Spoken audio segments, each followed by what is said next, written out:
Hello, folks. Welcome back to World War II TV. And it's come so quickly, but the fifth and final part of Australia in World War II week. Although I absolutely commit and promise we will be returning to Australia and the Commonwealth in World War II because people have been really positive about what we've been doing. Americans and Brits who know less about this have been giving me some very nice emails about how much they're learning. So I will return.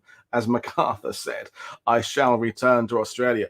So our final part, actually, in some ways, will sum up some of the stuff we've done earlier in the week because it will go over some of the basics of why the Australians got involved in the Mediterranean theatre, which in turn includes Tobruk and El Alamein and so on and so forth. So, in a big overview today. My guest today, I'm so pleased to get someone else in from kind of the younger end of the historian echelon because it's great to bring in the established, well-known multi-published authors, but it's also important to bring in people who are at a different stage of their career.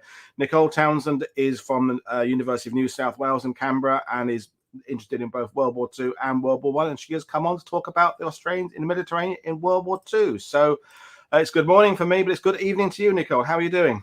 Yeah, not too bad, thanks. It's late here, quite tired, but it's all good.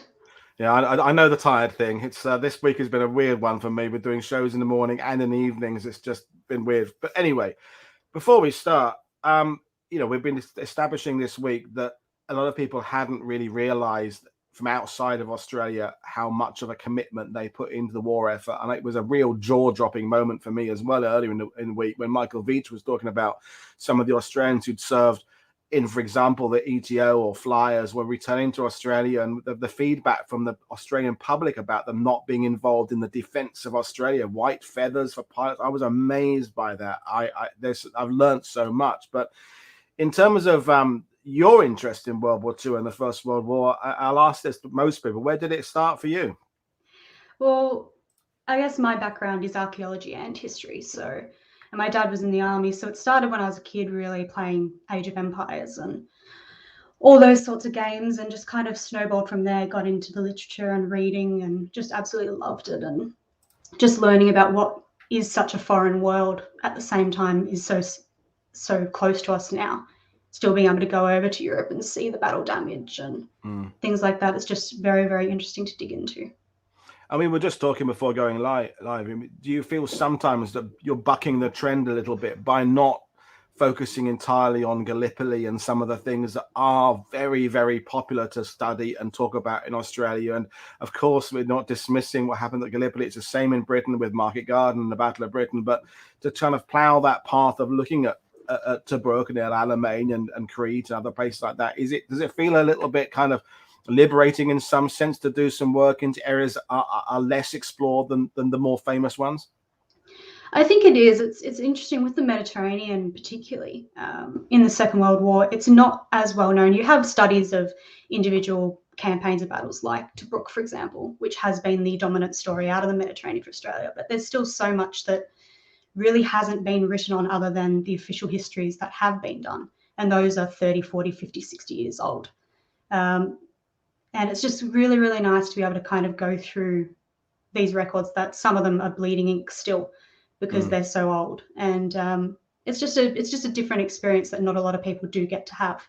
So it's And I good. think, yeah, it's good that again Australians are writing their own story about this, because I was saying, I think it was to Mark yesterday, that my British interpretation, for example, of Tobruk is the Australian experience, but viewed through the eyes of the British press and the British officers and the British commanders and the kind of the gallant digger. And although there was the praise there, it was also a little bit kind of stereotyping of Australians and the average Aussie, and that they all kind of had a pet kangaroo and called it, yeah, that kind of thing. And hats with corks on. There was an element of cliche about it. And as we've been talking about a lot on World War II TV, it's going to be the revolution is going to be Indians writing about their history, Australians writing about their history, New Zealanders, and much more of that. I know we've had some great guests this week, Carl, James, and Mark and Michael, but I think with the future is going to be more of an approach by each nation studying its own participation and putting it into the context of the global war, but from a kind of a new, fresh lens, kind of throwing out some of the old cliches. And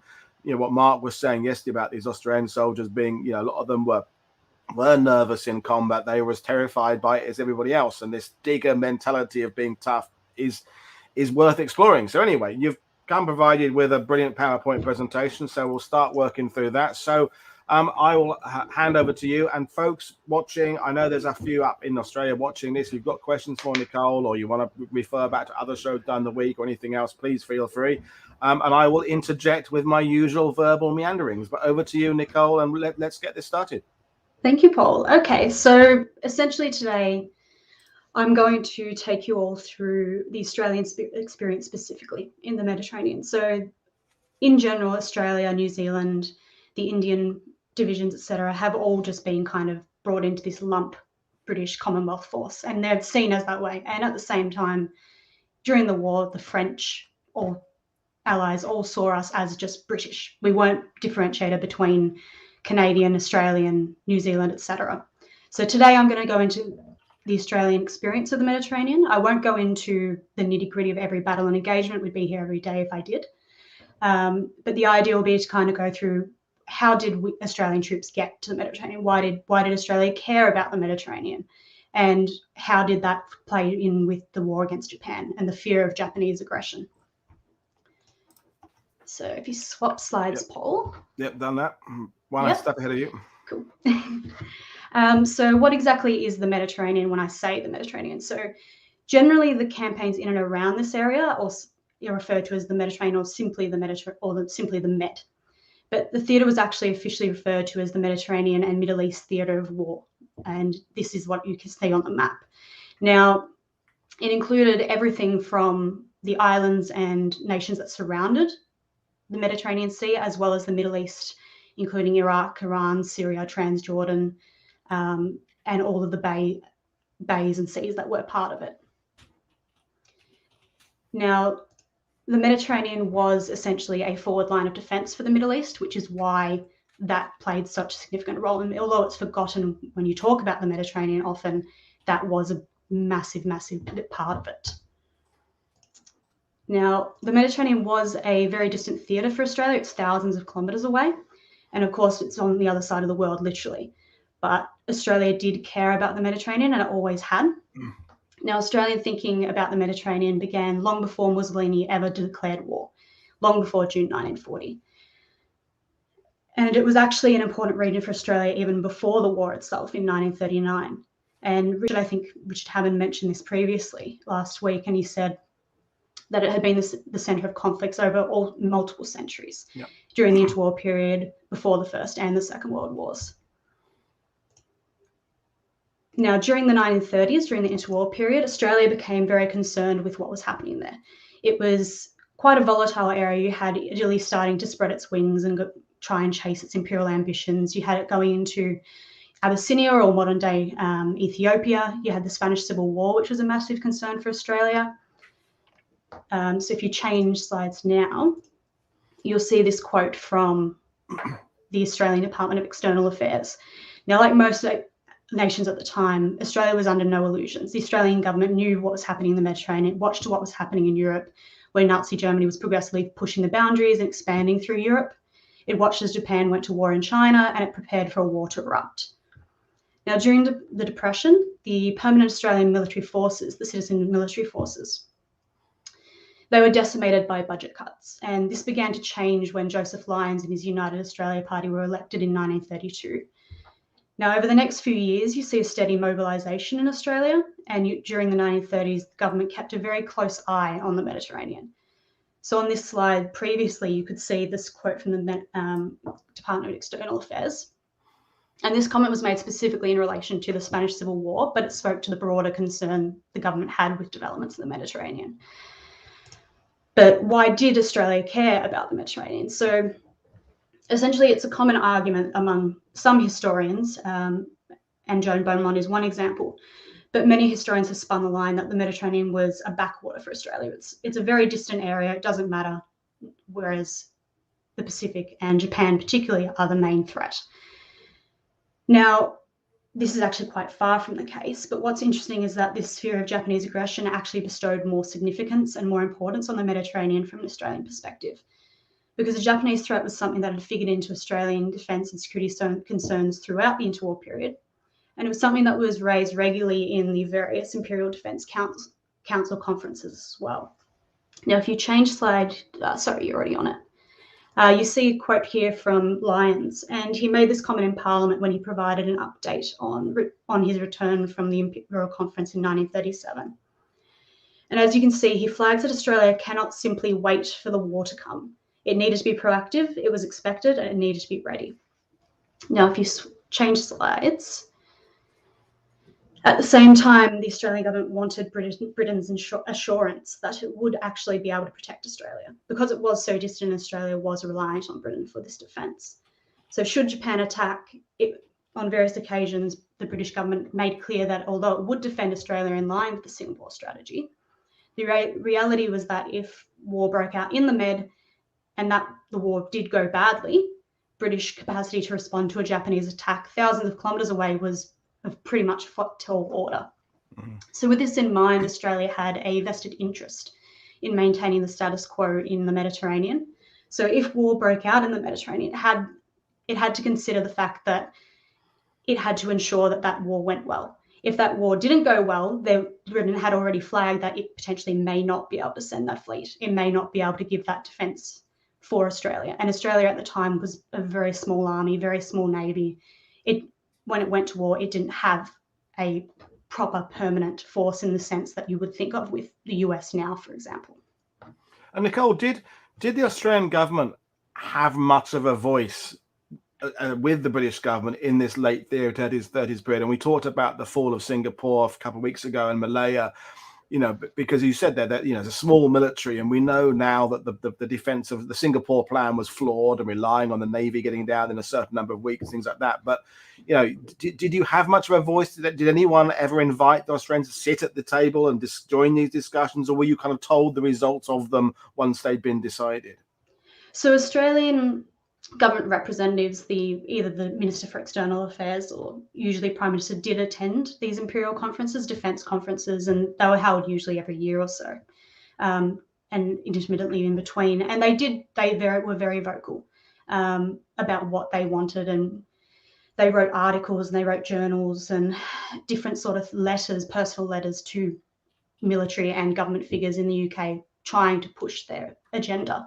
Whether it was listened to is another matter. You see Britain constantly assuring Australia that it will help and it will be fine and that it will send all this assistance. But at the same time, Australia still remains pretty concerned that it's not going to eventuate. So you kind of get this toing and froing, and it goes throughout the war, where Australia pushes for its position and pushes for that seat at the table, but doesn't necessarily always get it.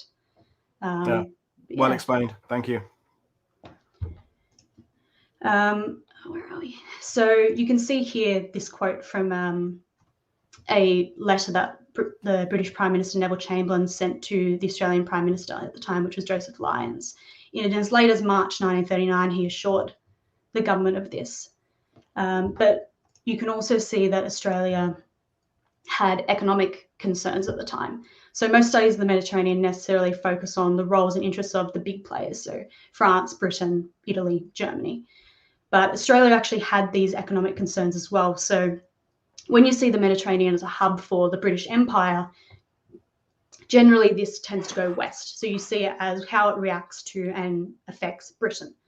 But what's often forgotten is the fact that at the other end of that line is Australia, New Zealand, and India, which are all just as reliant on the Suez Canal, the trade routes that go through the Mediterranean, and the Middle Eastern oil sources, which were a big source for Australia at the time. Now, when looking at how the cutting of the Mediterranean shipping route is such an important issue, that's the key for Australia, is that it's not just a British issue, it's also the whole empire. And that's something that is often forgotten. If you change slides. So with all this in mind, when Germany invaded Poland and the war was declared soon after in September 1939, the Australian government watched these developments closely, but it also tried to influence strategy and avoid a war in the Mediterranean. It didn't want a war if it could avoid it. Now, the Italian invasion of Albania in April that year had already demonstrated that Italy would go to war. And before the war began, Brevet Colonel John Northcott, who was then a staff officer in the 4th Militia Division in Australia, suggested that any serious reversal or defeat suffered by the Allies would provide an opportunity for fence sitters like Italy and Japan to jump down from that fence and enter the conflict and try and take advantage of the weak points in the British defence. Now, when the war began, Australia committed to aiding Britain immediately. It was only about an hour between Menzies, the new Prime Minister, Robert Menzies, listening to the broadcast from Neville Chamberlain and then announcing that Australia would support it. Now, over the next few months, the government discussed the Australian commitment to the war, and you can see on the next slide the state of the Australian forces at the time. Now, the permanent Australian military forces could not serve overseas because they under legislation under the Defence Act of 1903. So the Australian government had to put together another voluntary expeditionary force, same as it had during the First World War. Now, the first infantry division to be raised was the 6th Division, and that was so called because there were already 5 divisions within the citizen military force. And you can see the organisation there. And on the next slide, you can see HMAS Waterhen. And until Italy entered the war in June 1940, ran ships like HMAS Waterhen were in the Med, mainly conducting escort duties and routine patrols. But what's really interesting is that the Australian government actually tried to avoid it even while they were there. So the funny thing is that it wasn't actually only Italy or even Germany that Australia was concerned with. They were concerned about other people's ambitions, and that was the Soviet Union, which at that time remained officially neutral.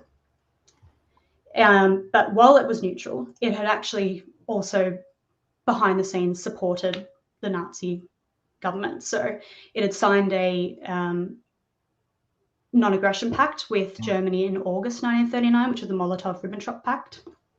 And only a few days earlier, it also signed an economic agreement, which provided 180 million Reichsmarks of raw materials to Germany, which included oil, which would become the lifeblood of the war. So in this sense, the Soviet Union was seen as sort of Achilles' heel by the Allies at this time.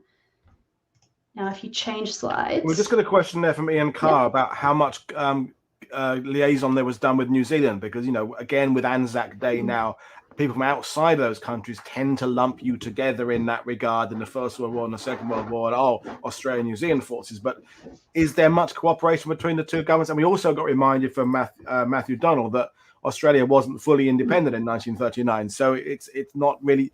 It was brought into the war anyway by its official status as being part of Britain. So, but we'll touch the New Zealand question first. Do they kind of work in conjunction, or is it very much separate? So the Australian and New Zealand relationship is kind of, Australia likes to think of itself as its big brother to New Zealand and quite to the chagrin of New Zealand. And at the time, Australia did like to move ahead and quite often took decisions on its own. It did liaison with the New Zealand government on different decisions throughout the war. At times, that liaison was simply here's a heads up, this is what we're doing, or this is what we have done. But in terms of, what was the second question? Sorry. Oh, about the fact that Australia was technically not independent in 1939, so it's a remark rather than a question. Yeah, so that's true. So at the time, essentially, there wasn't even really an idea that you were Australian, you were a Britisher. So on the enlistment papers for everyone who served in the war from Australia, it was Britisher. It wasn't Australian. So there was no sense at that time, and for quite a while after the war, that they were Australian. That Australian nationalism kind of bubbled away for a little bit, but took a few decades to kind of come through. So it was more of a statement. Menzies' statement was more of a kind of, we're here with you, not because we have to be, but because we will be. Yeah. And that's the sort of thing that he was trying to drive home there. And just while we got the photo of the HMAS ship on the screen there, Kelston is asking, had Australia built any Navy ships during the interwar period, or rather had the budget increased, or what was going on with its spending? So the interwar period, generally because of the Great Depression, smack bang in the middle of it, the Defence Force was completely decimated. The Navy got off better because it was Australia's defence policy at the time, and Singapore's strategy was based on naval defence. So Lyons at the time said that it was a thing that you had to defend Australia from afar. You couldn't wait for the war to come to you. You couldn't wait for it to come for Japan, for example, to invade and then deal with it with your Air Force and your your army. You had to fight them beyond. So they got more funding. I can't say for sure on building ships. I haven't focused too heavily on that myself, but at the time, Australia had a few aging destroyers, which I'll get into later, which became known as the Scrap Iron Flotilla because they were so old. But yes. But just, my takeaway so far is, again, the British vision is that Australia just sitting around doing nothing and hasn't got any active involvement in or interest in, and only becomes interested when the war begins. But you're reminding us that the government is talking about it. There is a consideration about the Mediterranean, the threat, and it is important, because I think, again, we think of you as just being we call you up and you get involved without knowing anything about it, and that's kind of the cliched view we have of it, and it's important to have that corrected. So so we've got some big figures on screen now. So and we talked about some of them in Michael Nyberg a couple of weeks ago when we talked about Vichy France, what have you. So interested for the Australian take on these three. Yeah, so it's actually one of the lesser known and perhaps most bemusing stories, this one I'm about to tell. It's quite interesting because in the early months of the war, before Germany invaded France, France had an idea that it wanted to go on the offensive. And its idea of an offensive was a long shot of attacking Russia, or the Soviet Union. So in January 1940, the French premier, who you can see on the right, far right, Edouard Daladier, he ordered General Maurice Gamelin, then the commander-in-chief of the French armed forces, and his counterpart in the Navy, Admiral François Dallan. And he ordered them to draft a plan for an assault on the oil fields and the refinery at Baku and the Black Sea port city of Batum, which are in the Caucasus region. Now, of course, such an attack was entirely impractical, entirely imprudent, but from a French perspective, it made some sense. So Daladier believed that an attack on these Soviet interests in the Black Sea and the Caucasus would actually sever the supply of Soviet oil. So I talked briefly about that pact they'd signed already. Now, they wanted to sever that supply, and they also wanted to potentially open a new front. So they wanted to divert, preempting an attack from Germany. They wanted to open a new front on the east and divert German forces away, similar to what had happened in the First World War and what eventually happened in the Second World War. Now, they wanted to open a new front specifically in the Balkans because that would have little effect on France, but give distance to what they needed. Now, there's also evidence that some within the French command also supported this plan. But that said, the plan was entirely flawed, and unsurprisingly, it had pretty much a zero chance of success. You can't send forces over to the east and march on Moscow and expect a success from that with their plan. But despite that, the French actually continued planning this until March 1940. So they even ordered intelligence reports and studies that would look at potential forward bases in the Near East and Turkey. And they had no concern for the fallout of a war with the Soviet Union. But you can probably imagine that it was a very different story for Britain and for Australia as well, because Britain had a lot more to lose. British power in the Mediterranean was very heavily based in the east, whereas France was based in the west. Britain had economic and imperial interests in that area. It had the Suez Canal, you had the oil supplies in the Middle East, naval bases at Alexandria. And Britain was naturally wary of starting a war with the Soviet Union. At the same time, it was already at war with Germany, albeit during what they called the phony war, when there was less activity.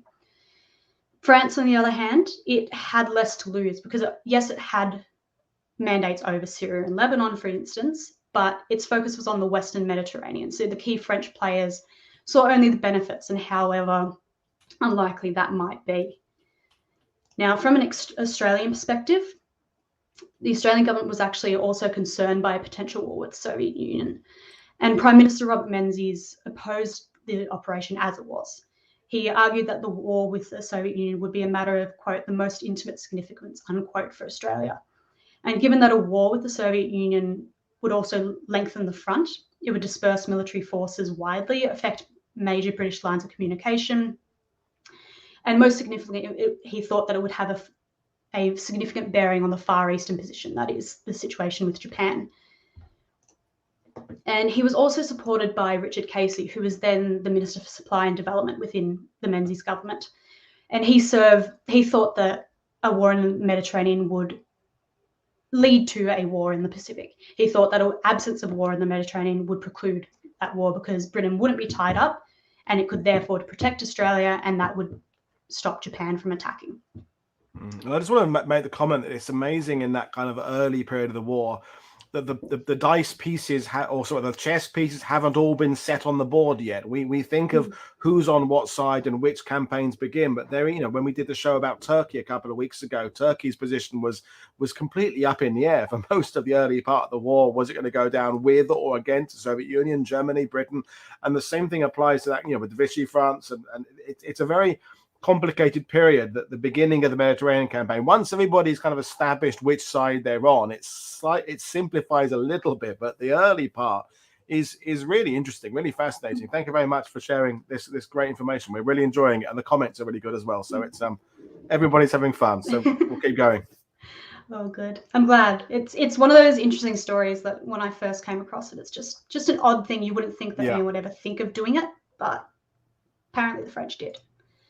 But the idea is that Australia also, not just with this incident, but it was also concerned about just Soviet ambitions in general.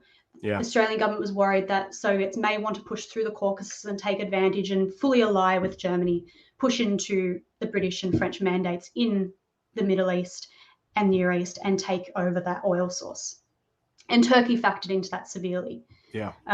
So even before the French voiced their plans, the Australian High Commissioner and also Australian Prime Minister at different times, Stanley Bruce, even as early as December 1939, he actually thought that the Soviet invasion of Finland would likely be followed by a joint German-Soviet advance into the Middle East and the Near East and the Balkans. So it's something that quite early on Australia was very concerned. And it's also important to note that, as I've said, Australia just didn't see this theatre in isolation. It wasn't just the Med 10 thousands of kilometres away. It factored into Australia's regional defensive thinking. And it just factors into the way that this is a global war. You can't see one in isolation of another, because all the chess pieces that, as you say, are being moved around, you move something from one place to another, that increases and decreases forces and increases supply lines and lines of communication and threatens all those things. So you have to consider these things together. And geopolitical situations in the 1930s and 1940s, they're constantly in flux. You don't know where Italy is going to fall. You don't know when or if Japan's going to go on the offensive against much broader areas. You don't know what Turkey is doing. You don't know what anything's happening. You can only guess. And we have the benefit of hindsight, but at the time, they had only what they thought might happen, which in the end didn't actually happen necessarily. But one thing that does happen, and we'll move on, was the fall of France. So that yes. we know that definitely did happen. And that was, as Michael Nyberg talked about, that was huge, both politically and in terms of the outcome of the war and everything else. So how does that affect Australia? I'll let you get back to your presentation. This is brilliant. I love it. I'm loving it. Well, as you can imagine, the fall of France was a massive spanner in the works. Like, it wasn't what Britain had expected. It wasn't what it had planned for. Britain had always planned to be fighting alongside the French Navy in the Mediterranean. It didn't expect the French defence to collapse the way it did so quickly. I think David Stahl mentioned this when he was on here a while ago. There was no precedent. During the First World War, it had reached a stalemate and Germany had never managed to break through. Now, why would they expect that? But that is what happened, and it moved more quickly than they expected. So when the Australian 6th Division was dispatched overseas and it was agreed that it would go overseas, it wasn't meant to stay in the Mediterranean or the Middle East. It was meant to stop in the Middle East. It would train, it would re-equip, it would then move on to Britain and then to France, where it would reinforce the British Expeditionary Force and defend against the imminent and ongoing German invasion. But of course, that's not what happened. And that's something that just really changed what Australia thought would happen and the trajectory of Australia's war, because suddenly that first 3 years of the war became all about the Mediterranean and the Middle East. And suddenly you get all the greatest fears coming out as Britain's expelled from the continent, has to fight in the Mediterranean, and you've got eventually three Australian divisions and one New Zealand division end up in the Mediterranean as a result. we change slides, yeah.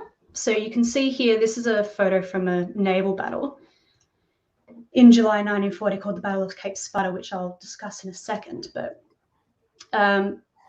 although the war started in June 1940 officially, there were several months where essentially everything was tied to the Mediterranean Sea. So the Australian naval assets at the time, they were mostly doing escort duties. They were escorting across, they were doing convoys, that sort of thing. Now, that changed in June, so Australia was involved, the Australian Navy became involved in the first surface engagement between the British and Italian warships during the war, which was the Battle of the Espero Convoy. And that was on the 28th of June. But it was this battle, the Battle of Cape Sputter, that's particularly notable from an Australian perspective, and in some ways more generally.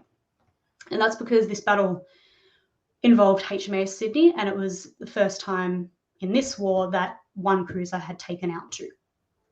So HMS Sydney at the time, when this happened, had been in Alexandria, and it had been selected to intercept enemy shipping in the Gulf of Athens.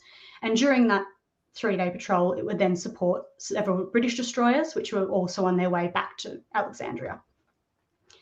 Now, these British destroyers, HMS Hyperion, Hasty, Hero, and Ilex, they all rounded the western tip of the island of Crete, and they were sighted by 2 Italian ships there, which ended up being 2 Italian cruisers, the Bandinere and the another one that the name escapes me. Welcome to my world. Bartolomeo Colleoni. It's very late here. But essentially, the captain of HMAS Sydney, Captain Collins, he wasn't meant to shadow the destroyers in the way that he did, but he thought for some reason that something might happen. So he was a lot closer than he was meant to be.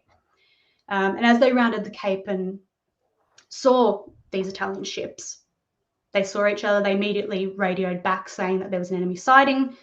Collins said, okay, turn around, make haste back to me. He was only about 2 hours behind at the time. So essentially, meet me in the middle, and he would use HMAS Sydney and they would take on the cruisers. At the time, they had no idea what the cruisers were, whether they were heavy cruisers, light cruisers, what armament they had, no idea at all.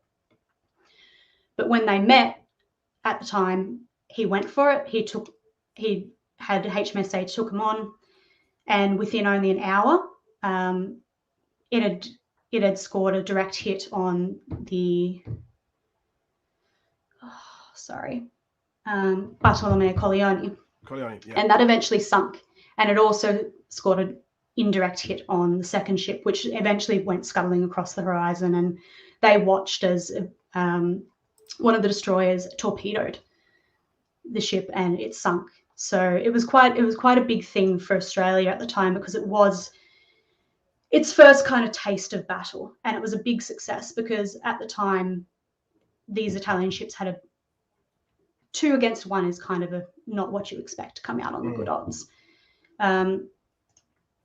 And a victory like that, Nicole, because it, obviously has a military bearing as well, but we haven't talked about yet, I'm sure you're going to, about the kind of the public opinion within Australia. I know the public of any country don't all think a single way, but we can maybe generalize and think about what the people of Australia thought. How was this played out in the press, this kind of victory? Was it kind of done to reassure people that this is why we've got a presence in the Mediterranean? This is what were the public told about the reasons behind it? Did it help or hinder the kind of the PR campaign, if you know what I mean? So there was actually, this one became a big PR issue for Australia, and it made the press across the world because it was such a big thing. It was, even though now it isn't, it's not a big thing now, and it hasn't earned the place in history that the crew of HMAS Sydney thought it would. It was a big thing then. It was a massive victory. Australia, HMAS Sydney had another victory because during the First World War, its predecessor namesake had also had a similar victory against the Emden. And it had also been the same first cruiser battle victory. So it was this kind of history repeats sort of thing. And you had the former commander of the Australian Naval Squadron came out and just applauded them. And they won great applaud from the Admiralty in general for this engagement. So it's something that played really well in the media. And at the time, you haven't got the war against Japan, so there's Yeah, I was just not saying, of this course, kind of things haven't pushing kicked off against in the each other. Pacific yet, so it's a Mm. very different mindset at this point there. But and that's why we need to. When you said earlier about we can't look at the Mediterranean theater in isolation, because what's happening there, the impact of that will change once Japan's aggression begins there, because the balance of a public opinion shifts, the balance of urgency shifts, and everything changes. And it was constantly in a state of flux, I suppose, as the war goes on, really, between which campaign is more significant and which is the more pressing need. Because although we're talking about 3 Australian divisions eventually in the Mediterranean, I mean that it's huge for you, and you haven't got forces to put everywhere, as indeed neither have the British and anybody in the early part of the war. We're all having to spread ourselves thin to deal with whatever the threat is that week, and it's until towards the end of the war, when all our forces start having greater numbers, it's always a balancing act in the early start of the war. If you put a big force somewhere, you're taking it away from somewhere else, and that's unsustainable long term, I guess. Exactly. So moving on. So let's get onto the ground. I'm so enjoying this. It's a thing, like the land war in the Mediterranean actually didn't begin until September. So yes, Italy declared war in June, but it wasn't until September 1940 that they actually crossed the border into Egypt and kind of chased that ambition there. So at the time, the Italian 10th Army, which was then under the command of Marchese Rodolfo Graziani, he pushed it only about 80 kilometers into Egypt before halting. And at the time, he dug in at Sidi Barrani, and I apologize for not having maps for you. But he stood fast because Mussolini wanted him to just keep pushing forward and push on to Alexandria and Cairo and to the Suez Canal. But he wanted additional reinforcements. He wanted more time to prepare, none of which was forthcoming because at the same time, Mussolini had committed fully to the invasion of Albania, which was his pet project. Now, the Italians outnumbered the British forces in the Middle East by almost 4-1 in some accounts. And at the same time, they were roundly defeated when the Western Desert Force, which was the British Commonwealth Force in the Middle East, under the command then of General Archibald Wavell, it launched its counter-offensive, Operation Compass, on the 8th of December 1940. And it initially comprised the 7th British Armoured Division and the 4th Indian Division, and its headquarters comprised the nucleus of the 6th British Division. Now, on the 14th of December, this is where the Australians come in. This is where they get their first chance to go into battle. And on the 14th of December, they replaced the 4th Indian Division. And we've spoken about where you kind of move these people, move these checkers around the board, essentially. And at this time, the Indian Division was needed in the Sudan because the British needed to fight there, and they were under-resourced. So the Australians came in here, filled the gap. The Western Desert Force was renamed as 13th Corps, and in January, they went into battle. So on the 3rd of January, 1941, they were involved in successive capture, and over the next couple of weeks, successive capture of significant Italian-held positions in northern Africa. So they took Bardia on the 3rd of January. Several days later, they moved straight across the north of Africa. They took Tobruk on the 22nd of January, which becomes a huge kind of to and fro in the north of Africa. Tobruk is constantly fought over, lost one. And that's because it's a massive resupply issue, because once you get that to that point from going west to east, which was what the Italians and Germans do, you need Tobruk, otherwise you can't resupply. You're too far from Tripoli, which is where they're resupplying from. So British troops at the time captured thousands of Italians with each victory. And at Bardia alone, they captured about 45,000 Italians. And that was just by the 6th Australian Division, according to accounts, and while in comparison, the British forces lost a mere 500 dead, which is a lot to anyone at the time who has lost someone. But in the grand scheme of things at the time, it's also not. So Bardia was particularly significant for Australian people because at the time it was also only the first in which Australian soldiers actually participated, but it was also the first to operate under Australian command, and that was Major General Ivan Mackay. And they actually nicknamed him Mr. Chips because he was cool, reserved, strict, but he was also a teacher in his peacetime role. and an academic.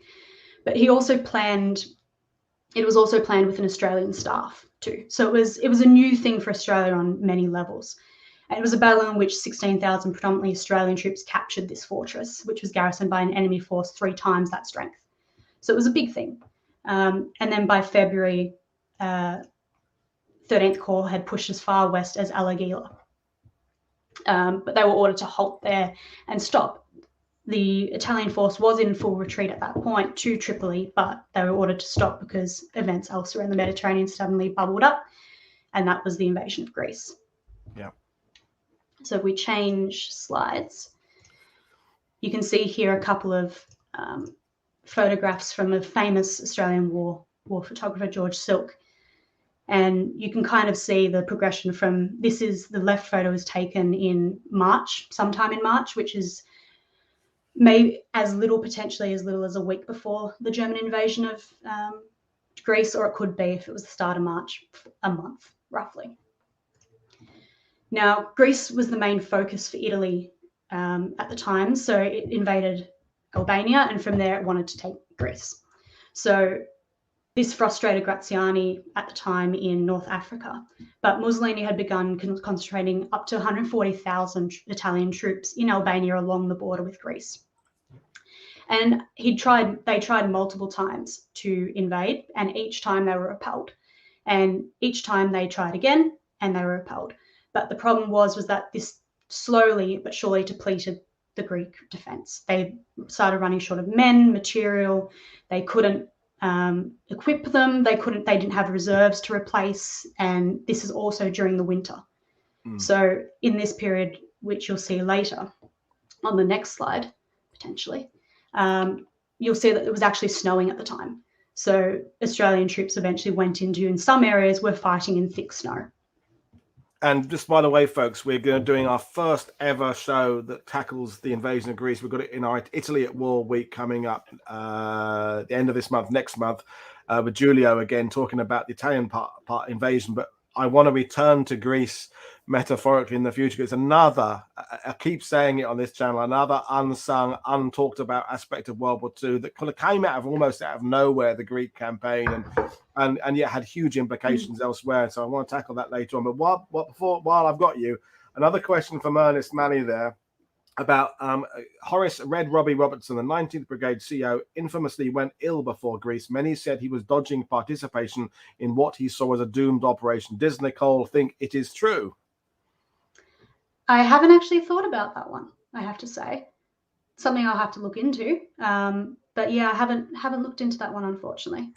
Ernest knows his stuff. We don't actually know who he is does. really, but yeah, he absolutely knows his stuff and comes in. He put some really great questions to Mark yesterday, and I think to Mike on the first day. Yeah, brilliant stuff. I don't know the answer to that either, and I wouldn't expect to. Just we've got another question. It's questions means they're loving it, so don't feel the pressure. But Michael Nelson, other Aussies, where the Australian Air Force is at this point in the Mediterranean. I mean, I know you're touching on the Air Force later on in the presentation, but and again, that gets a bit complicated because we had Adam Lunny on previous shows talking about where the squadrons are. But if you want to just give us a quick, 1 minute sketch of what's going on with the air power, we can do it now. Or we can do it later in the show as you prefer.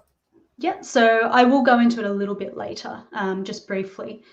Unfortunately, I haven't gone fully into it myself, but at the time, in the first kind of 6 months of the war, there are RAF people over there, but they're not too active in those first kind of 6 months. Then you start getting the Desert Air Force becoming active when you start having the campaigns in North Africa. Yeah. And the RAAF units are very strong there. And there's a couple of units that go from 1940 all the way through to 1945. And that's something that is lost in the Australian story of the Mediterranean, is that it doesn't just end in 1943 when the infantry divisions returned to Australia. The Navy and the Air Force stay there and they stay involved, and they're flying over Yugoslavia, they're supporting operations in Italy, they're going against Stuka bombers and the like in North Africa, they're supporting all sorts of campaigns all over the place, as well as defending naval trade. I think Adam Lunny, when he was on, talking about possibly 451 RAF squadron was talking about in one 6-month period, I think it was 43, they flew over or from 12 different countries or something like that. There's a figure like that sticks in my brain, which is a real reminder of how they were just still in theatre, but moving around, a little bit of this, a little bit of that, a little bit. And when you're doing a little bit of this, a little bit of that, it's very hard to kind of keep a grip of that with regards to history. We like units being in one place for a kind of substantial time so we can kind of track their movements. But as Adam explained, these units are being kind of moved around a bit and pushed from pillar to post, doing a variety of different jobs: ground attack, air support, blah, blah, blah. And it's another unappreciated. But folks, if you want to go know more about that role of it, search back on World War II TV for the shows with Adam Lunny. So it's 451 Squadron.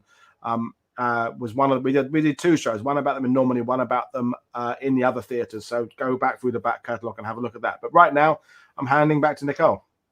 Yeah, well, as you said, the Greek campaign, it kind of came out of nowhere, but at the same time, it's something that was expected.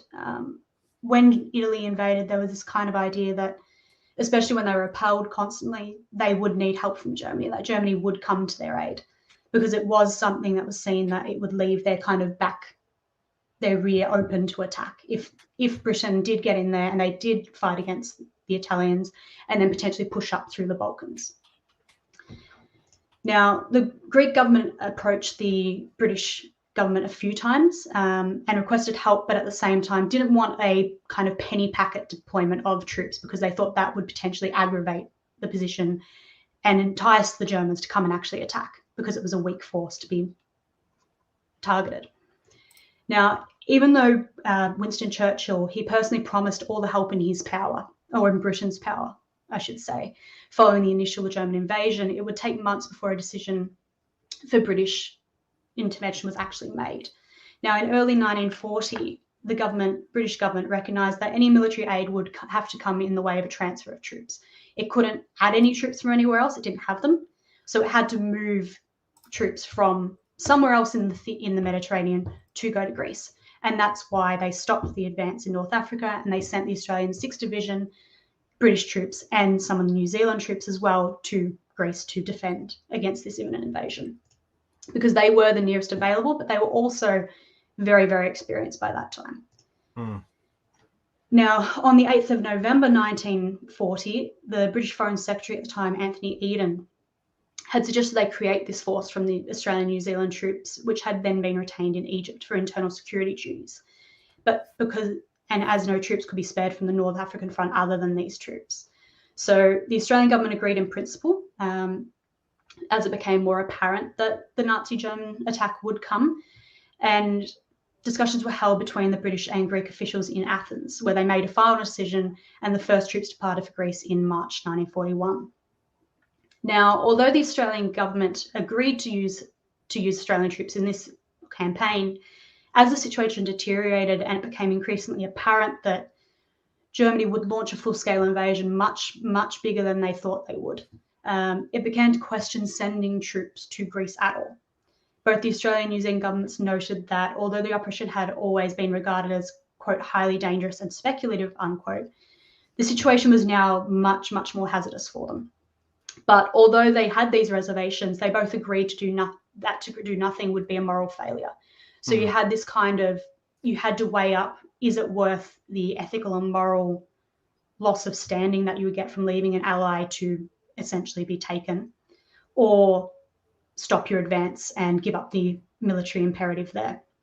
And possibly the fall of France had an impact on that, because although it was absolutely the right decision to pull the BEF out at Dunkirk, there had been some kind of because Britain are part of a global thought as well. There's the feeling about whether or not the USA are going to get involved in it, and Britain and the Commonwealth had, from the French point of view, left the French in the lurch. So now, with Greece in a similar situation, there's a political element to committing to the battle there as well, because you're showing the rest of the world we help other people even if the situation is dire, because essentially we want the US to help us, the Commonwealth, and our situation is fairly dire. So it's putting it into the geopolitical context as well of sometimes the military need for a campaign is outweighed by the message you're sending of a brotherhood of supporting each other in the various negative campaigns that are occurring at this time of year. So Greece is definitely a subject, as I said a few minutes ago, I want to tackle more because it has huge impact. There's lots of things to talk about beyond just the ground campaigns themselves, but the whole reasoning behind it. It's just another subject I'm realizing I don't know enough about, and it's definitely worth exploring. And it's the thing with the Greek campaign is that there was concern starting from the beginning of planning for it that they just didn't have enough men. They didn't have enough. Wouldn't be able to overcome the terrain and the weather and communications handicaps, and the fact that the Germans would have air superiority, and in the end had much greater air superiority because they took out the airfields so quickly. Now, at the time, Lieutenant General Blamey, this commander of the Australian Imperial Force, was completely against it, but also allowed it to happen. And then promptly after the invasion went against the Allies, again decried that he had always said that it was a bad idea. But unfortunately, Middle East Command couldn't spare any further troops. So it was either you go with this force or you don't go at all, and they made the decision to go. Now, in the end, roughly 62,000 British, Australian, New Zealand troops were dispatched to Greece, and this was on top of roughly 430,000 Greek forces as well.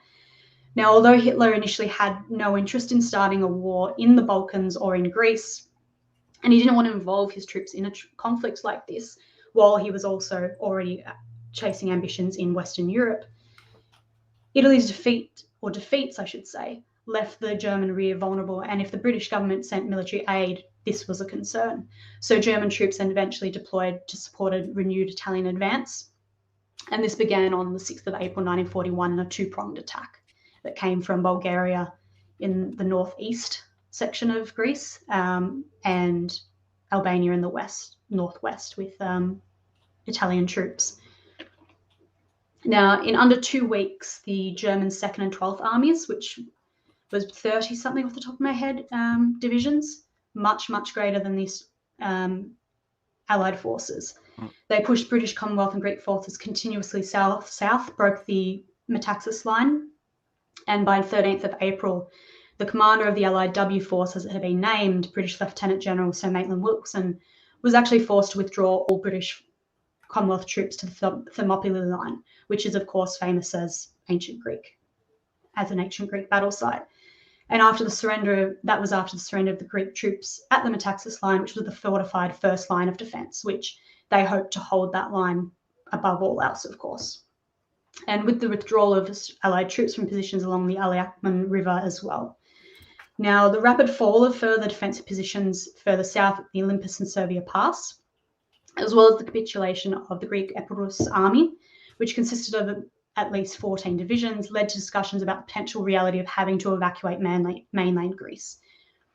Now, this became very difficult because during their advance, the Germans took out the port of Athens quite quickly. They also reached Athens quite quickly, which forced the evacuation to eventually have to be done from very small beaches and very, very improvised manner. Now, they not only faced German bombers and the ever-advancing German-Italian land forces, but they also had to battle the weather, as you can see here, and as I've mentioned previously. And when you think of Greece, you think of these blue-roofed houses and white-painted walls and sunny weather, but at this vineyards time, and wine it's still and outdoor living, and I don't think of the winter. Again, when I was setting up the show in Italy at Warwick, and we were talking about the Italian invasion, and I was searching on Google, the amount of photos that came up with snow-capped mountains, people in greatcoats, it was kind of that's not how my brain connects the Greek campaign.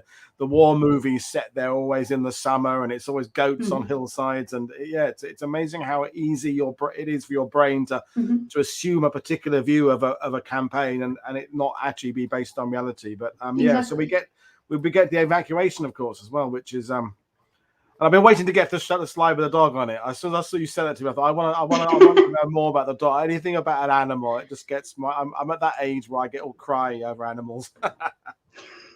I think we're all kind of about like that, no matter how old we are. But I guess, the thing really is that the evacuation was officially ordered on the 21st of April. So that's just under 3 weeks after the invasion began. And Blamey issued the verbal orders to the newly retitled Anzac Corps, because the Australian 6th Division and the 2nd New Zealand Division actually, for the first time since the First World War, fought as a sole Anzac Corps in Greece, which was a big thing in itself. Yeah. And they were told to prepare for evacuation. Now, to allow for a withdrawal and evacuation from the beaches along the southern Greek coastline, the Australian New Zealanders remained at Thermopylae to hold a rear guard. Now, they were tasked with defending both the Thermopylae Pass itself and nearby villages, and they were under the command of Major General Mackay and Lieutenant General Bernard Freyberg, who was in command of the New Zealand forces. And they dug in along what they called the Thermopylae Line. Now, the main German assault on this position came on the morning of the 23rd of April, so 2 days after the evacuation was ordered, with the Australian and New Zealand brigades holding out until about 9 p.m. when the last Australian troops fell back to a town called Thebes, and with their delaying mission accomplished. Now, with the German arrival in the capital imminent, on the 25th of April, the Greek king actually fled. So him and his government departed Athens, and the last remaining Royal Air Force squadrons also left for Crete, because the Germans had complete air superiority almost by this stage, if not already. And the new Air Force headquarters was then based at Heraklion in Crete. Now, the first German troops entered Athens on the morning of the 27th of April, and by nightfall, the swastika was flying over the Acropolis, as they would say. Now, the evacuation of Greece, mainland Greece itself, was codenamed Operation Demon, and that began a day after the evacuation order was given. Now, the destruction of the Athenian port of Piraeus and the Isthmus of Corinth severely compromised both the withdrawal and the evacuation itself. So German air raids had all but destroyed the port on the first day and second day of the invasion, and German air superiority had been established in the wake of the Luftwaffe's destruction of RAF airfields and remaining aircraft at Argos on the 23rd, which also just completely complicated the matters further. Now, this meant that the Mediterranean fleet was forced to improvise using natural bays and beaches, most of which lacked any established infrastructure. They didn't have piers, they didn't have docks, they didn't have anything. It was just beaches. Now, the Royal Australian Navy supported it from the outset, with HMAS Perth and HMAS Stuart involved in all these evacuations. And HMAS Vampire and Vendetta were also involved in the evacuation of troops.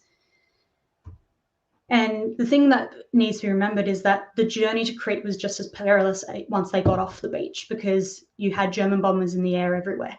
You had no air cover of your own, and you were essentially sitting ducks on the beach. Now, during the operation, the Greek Navy and the Merchant Marine also, similar to the evacuation of Dunkirk, sent in lots and lots of small ships, and they were integral to the evacuation. But they also sustained significant losses. So of the 26 vessels sunk by the German Luftwaffe, 21 were Greek. And the remaining ships, including the SS Slamet, a Dutch troop ship, and 2 Royal Navy destroyers, the HMS Diamond and Rheineck, they were all sunk by Stuka bombers as well on the 27th of April while en route to Crete. Now, the sinking of these ships resulted in the deaths of nearly 1,000 people, and this included Australian crew members on both Rheineck and Diamond. And an estimated 500 soldiers had embarked on Slamet from Nafplion. And you can see it, we come to the dog now. You can see a picture of Horry, and they termed him, as you can see, Horry the Wog Dog, in quotation marks there. Now, this was a moniker he was given by the Australian dispatch rider who found him in the Western Desert. So he became the mascot, essentially, for the 2nd 1st Machine Gun Battalion, Australian Machine Gun Battalion. And he went everywhere with them. He went on all their campaigns from North Africa to Greece to Syria to Lebanon, and all the way back home in 1945 to Sydney. Now, his acute hearing meant he was actually able to often warn them of when these Stuka attacks were coming, but he was also in one of those ships that was sunk. He was later rescued and just very barely made it out without getting crushed between 2 lifeboats, apparently, according to reports. It looks like he's a corporal officially there in the photo. Yes, they made him a little jacket of his own. There's quite a few cute photos out there of him. A couple of him as a little puppy. But you can imagine this tiny little dog in the Western Desert and this motorcycle dispatch rider found him and took him, which isn't a very Stuff. Australian thing. At least it's better than the First World War when they took kids. They Yeah. made a orphan a mascot. Yeah. But he was in the Costa Rica, which was sunk. Now, by the 30th of April, an estimated 50,627 troops had been evacuated from mainland Greece, with roughly 15,740 left behind. So it's a lot of people, and that included a lot of Australians. And that included the 2nd 7th Australian Infantry Division, which was left to surrender at Kalamata when they weren't able to be rescued. Now, approximately 80% of the original force dispatched to Greece was evacuated, which is a massive achievement given the circumstances. And it's a remarkable success considering these are adverse sort of situation you're in, where you're having to go just on the fly. You don't have any of the infrastructure you need. You just have to get there last second and get them out. So of the troops that were evacuated, most of them went to Crete, but most went to Egypt, and about 20,000 went to Crete, because the idea was that the German advance would then move to Crete, and this was expected. So the Allied garrison on Crete was raised to 28,614 with the addition of these evacuees. And in total, 2,065 Australians were taken prisoner on mainland Greece. Now, Allied troops evacuated from Greece arrived in Crete, and they were jointly named Creforce. And they came under Lieutenant General Freiberg's command, the New Zealand division commander. Now, all these troops were understandably battle-weary. They were tired. They were hungry. Some of them didn't even have shoes. They only had what they had on them, and they could bring on that ship. A lot of them didn't have arms. They had only what they had. Now, they only had a short reprieve, because it was within 3 weeks of the evacuation that the Germans took the offensive. And ultra intercepts had suggested an airborne invasion, which you can see in the picture here, was imminent. So Freiberg established defences at 4 areas, which he would be suitable for a airborne landing. Now, on 20th of May, German paratroopers, the Schwalbenjäger, were deployed for the first time en masse. So this was a significant event just for that.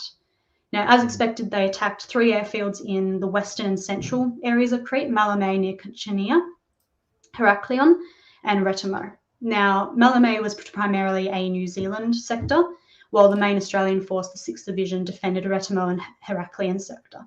And that was the 2nd 1st, 2nd 4th, and 2nd 11th Australian Infantry Division and infantry battalions that were involved there. And they fought alongside British and Greek forces. And at Chania and Suda Bay, you also had the 2nd 7th and the 2nd 8th Australian Infantry Battalion. Now, on the first day of the invasion, there were heavy German casualties, and that's something that we need to remember, is that this was a massive attrition rate for those paratroopers. They were very, very vulnerable to attack while they were falling, and they were vulnerable as soon as they landed. Now, they met with fierce resistance from both Greek and Allied forces and the civilian population on the island as well. So it's estimated that of the 600-strong 3rd Parachute Battalion that deployed, 2/3 were actually killed while they descended or on landing near Malame Airfield, which was defended by the 23rd New Zealand Infantry Battalion. Now, a combination of the wariness of Allied troops, a lack of heavy equipment, limited air and naval support due to the German air superiority, and also a lack of munitions and material on the island also handicapped the Allied force. They were numerically superior in all regards, but they had nothing to support them. Now, these factors were compounded by the inability to resupply defending forces because of the German-Italian air attacks on supply convoys going to Greece and Crete. Now, at Retamo, Australian troops fighting alongside Greek forces, which was referred to as Retamo Force, withstood a series of German advances. And meanwhile, and at Heraklion, the 2nd 4th Battalion fought for 3 days as part of the British 14th Infantry Brigade before it was forced to retreat due to a lack of ammunition. So Malame Airfield fell within the first couple of days, and from there they were able to reinforce. Now, the Australians were initially deployed to Georgiopolis, which was a port city west of Retamo, at which the 19th Australian Brigade had based its headquarters. And the 2nd, 7th, and 2nd, 8th Battalions were dispatched to relieve the New Zealand Battalion west of Chania. But the fall of the Malmö airfield and communication failures meant that the defence collapsed, and they were eventually again forced to retreat to the beaches. We just had connection problems there for a second, Nicole. I hope people didn't lose us. My internet failed for a second or two. I don't know what's going on, but we're back now, I think. Oh, good. Yeah. And by the way, folks, we did a show with Greg Way a few weeks ago about Operation Mercury, the German invasion of Crete, which is worth going back and watching. And Greg explained that there were kind of high water marks for the Allies. At one point, it looked like the German plan was going to fail, reinforcements, and then it kind of it hit a point of sort of critical mass, and the Germans, as Nicole explained, they were able to find their feet again, and it rapidly swept through to a German victory. But like most battles, there were these knife edge moments where it could have just about fallen the other way, but it didn't. But anyway, it's we're back to Nicole. I'm just so enjoying this. It's just really it's just like cat on catnip today. I'm loving it. If we change slides, perhaps it should be the evacuation of Crete. So hopefully you heard what I was saying, but essentially, again, after about a week, the Axis advance was just too heavy for the Allied defence, and again, the order to evacuate was given, and again, Australian and New Zealand troops were tasked with providing a rear guard for the evacuating forces. So less than a week after the thing, on the 26th of May, forces began to move back and retreat, and on the 27th of May, the order to evacuate was given, with all Allied troops to retreat to the southern coast port city of Sofia. Now, the retreat of frontline troops was made in good order. It wasn't a rout at all, but the same could not be said for the main force on the road to Sofia, as the movements of the rest of the force were apparently uncontrolled, and there was much congestion on the route as a result. Now, unfortunately, the evacuation order came a bit too late for some units. So with Redemo force unable to retreat as it fought off repeated German assaults, the German forces controlled both roads leading away from the town, and communication with brigade headquarters was cut. So the 2nd, 1st and 2nd, 11th battalions were actually unaware that an evacuation had even been ordered. So they just kept fighting. Now, they made one final attempt to dislodge the Germans on the western road out of the town on the 28th of May. So the day after the order was given, but that also failed, and 2 days later they were encircled. So they had low on munition, and they were forced to surrender. Now, many within them wanted to evade capture, and they were allowed to do that by their commanding officer. So Australian and New Zealand troops retreating formed a rear guard elsewhere, and in that action, later referred to as the Battle of 42nd Street, which was the main route south to Sofia, approximately 200 Germans and 4 Australians were killed. Now, although the charge succeeded in routing the German troops, and part of this was apparently due to Maori troops from the New Zealand forces, the Australian and New Zealand battalions were forced to fall back, and they joined the evacuation column. Now, between the 28th of May and the 1st of June, Allied troops retreated to the southern port city of Sofia, as I've said, and they awaited evacuation again by Royal Navy and Royal Australian Navy forces. So in Greece, the retreat was made difficult again by mountainous and rocky terrain, communication issues, lack of air support, and overwhelming German bombers, because the RAF had withdrawn all aircraft to Egypt because of the overwhelming German air superiority.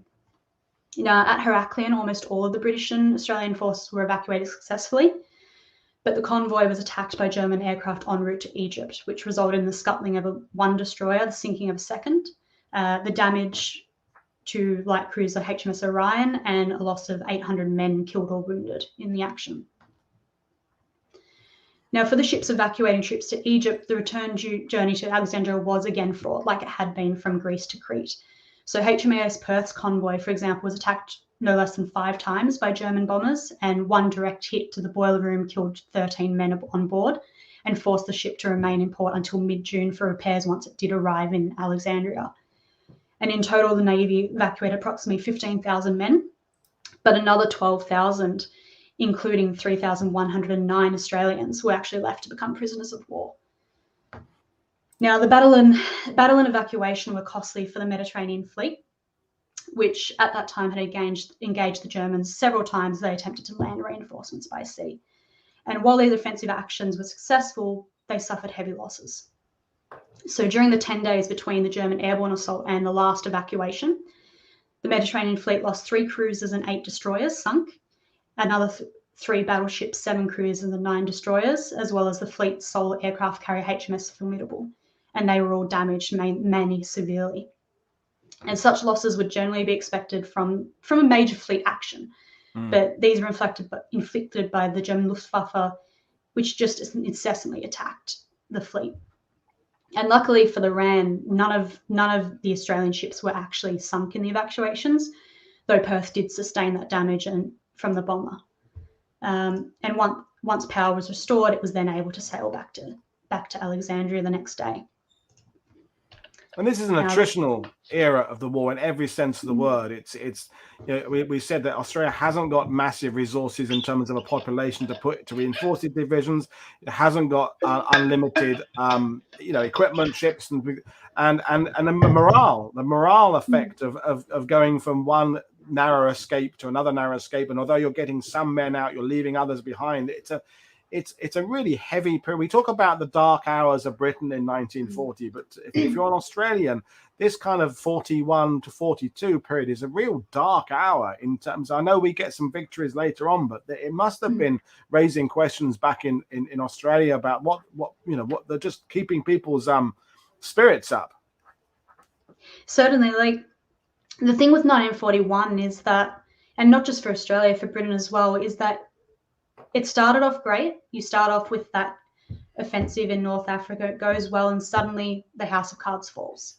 You start seeing the dominoes go, and you have Greece, you have North Africa starts, as you'll see next, the siege of Tobruk, the fall of Crete. You start seeing the North African campaign swing against the Allies again and moving into Syria and Lebanon. And it got to the point that the British War Office was actually planning to potentially have to evacuate the Middle East, which is something you don't want to have to do when you've got so numerous divisions and support companies and all these interests there. It's not easy to get them out when you're also fighting elsewhere. Shipping is just not available. So this is something that is concerning, and it was getting back to Australia because although you do have some censorship in a way, correspondents are there, and you are getting photos like this come back, and you are getting reports filed in newspapers, and the news is there. So people are seeing this.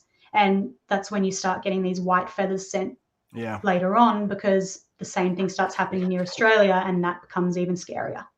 And families are getting your son is missing, your son is a prisoner of war. There's that. You can't stop that information getting back, even though it wouldn't happen in real time. It would take weeks or months. But the trickle of bad news is becoming kind of a major flow of bad news at this point there. And it's, we know, as we always say, we know that there are victories on the horizon, not that far away, but there are some very dark moments in 41 for globally, and Pearl Harbor hasn't even happened to bring the America in yet. So it's extraordinary how much is going on. Exactly, and that's the thing. Well, if you change slides for me, you'll see here that while all this is going on in Greece and Crete, at the same time you've got the North African campaign still continuing. So while the evacuation was underway, 13th Corps faced a renewed Axis offensive here. So following the resounding Italian defeat, and you've got to remember they were being forced back to Tripoli when the Australian forces were pulled out and taken to Greece and Crete, Hitler had dispatched an army to North Africa to reinforce the Italian forces. So you suddenly have Erwin Rommel coming in with the Afrika Korps, and the offensive starts again, and they have much more power behind them as a result. So on the 24th of March, only maybe 2 weeks before the invasion of Greece, he arrives and orders his troops to advance against Australian and British positions outside Alagila, which is where they'd stopped before going to Greece. Now, the comparatively less experienced and untrained 9th Australian Division, which will change over the next 2 years, it becomes one of the most experienced Australian divisions, which had replaced the 6th Australian Division when they went to Greece. Its forward units were forced to retreat to Benghazi. Now, by the 8th of April, which is only a couple of days after the start of the battle in Greece, German advanced troops had reached Derna, and they had forced the British forces all the way back to Egypt.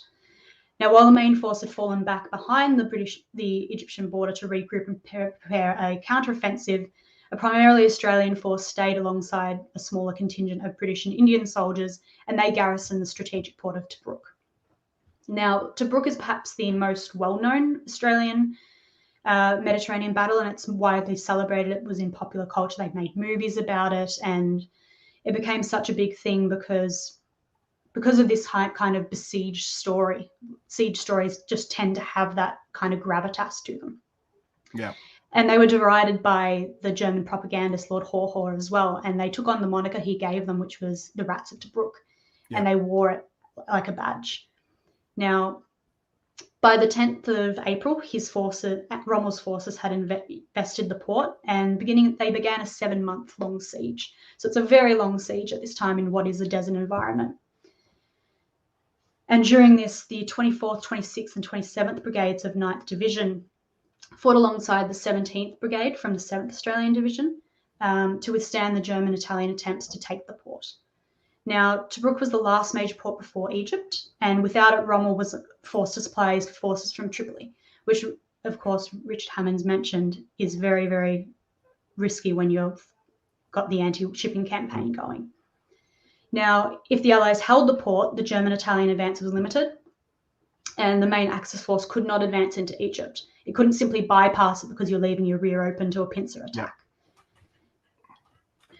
Swap slides. So you can see here, this is the sinking of HMAS Waterhen, which you saw earlier in the presentation. Now, the garrison at Tobruk, their sole lifeline was the naval support that the Mediterranean fleet could offer it. And throughout the siege, they supplied the besieged city throughout by sea, and that was the only way they could supply them. So this became known as the Tobruk Ferry Service, and it was a critical means of allowing the besieged troops to withstand these months of siege. And Australian ships played a significant role in this. So the 10th Destroyer Flotilla maintained the garrison by sea, with this being this Australian scrap iron flotilla, as I mentioned earlier, and that's their primary role during this period, is just to supply this port city.